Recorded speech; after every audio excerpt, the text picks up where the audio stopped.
بسم الله الرحمن الرحيم. ورفع أبويه على العرش وخروا له سجدا وقال يا أبت هذا تأويل رؤياي من قبل قد جعلها ربي حقا وقد أحسن بي إذ أخرجني من السجن وجاء بكم من البدو من بعد أن نزغ الشيطان بيني وبين إخوتي إن ربي لطيف لما يشاء إنه هو العليم الحكيم.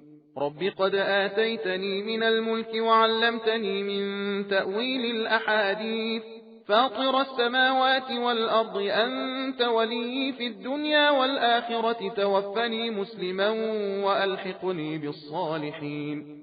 ذلك من أنباء الغيب نوحيه إليك وما كنت لديهم إذ أجمعوا أمرهم وهم يمكرون وما أكثر الناس ولو حرصت بمؤمنين وما تسألهم عليه من أجر إن هو إلا ذكر للعالمين.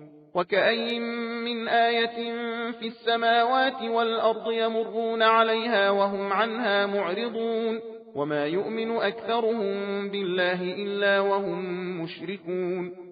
أفأمنوا أن تأتيهم غاشية من عذاب الله أو تأتيهم الساعة بغتة وهم لا يشعرون. قل هذه سبيلي أدعو إلى الله على بصيرة أنا ومن اتبعني وسبحان الله وما أنا من المشركين. وما أرسلنا من قبلك إلا رجالا نوحي إليهم من أهل القرى أفلم يسيروا في الأرض فينظروا كيف كان عاقبة الذين من قبلهم ولدار الآخرة خير للذين اتقوا أفلا تعقلون.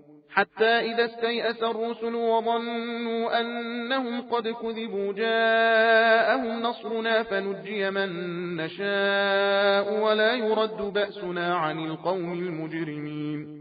لقد كان في قصصهم عبرة لأولي الألباب ما كان حديثا يفترى ولكن تصديق الذي بين يديه وتفصيل كل شيء وهدى ورحمة لقوم يؤمنون.